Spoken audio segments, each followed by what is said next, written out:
the gang leader who became a voice for peace, a true story of power, destruction, and the fight to reclaim a soul.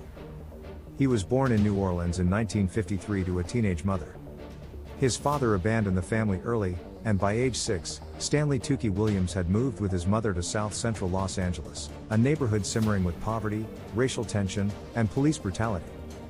By the time he was a teenager, Tookie was already feared. He was muscular, charismatic, and volatile. He fought in the streets, skipped school, and earned respect through intimidation. In 1969, at just 15 years old, he met Raymond Washington, another tough, streetwise teen. Together, they founded the Crips, a gang they claimed would protect their community from violence and oppression. But protection quickly turned into domination. The Crips grew fast.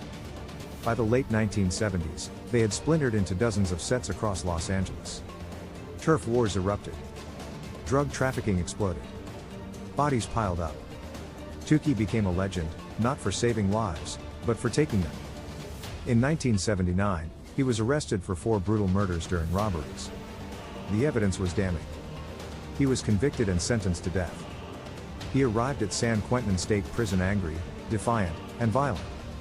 He assaulted guards. He was placed in solitary confinement for 6 years. And then, something shifted.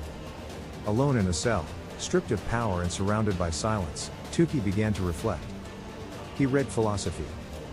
He studied African history. He found religion. He began to write.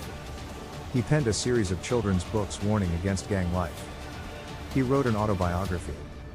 He co-authored anti-violence guides used in schools across the US and Europe. He spoke to classrooms through letters. He urged young people to reject the path he had walked. He apologized to the families of his victims. He called for peace. His transformation was so profound that he was nominated multiple times for the Nobel Peace Prize and the Nobel Prize in Literature. But redemption didn't erase his past. Despite global campaigns, celebrity support, and appeals from activists, the state of California upheld his sentence. On December 13, 2005, Stanley Tookie Williams was executed by lethal injection.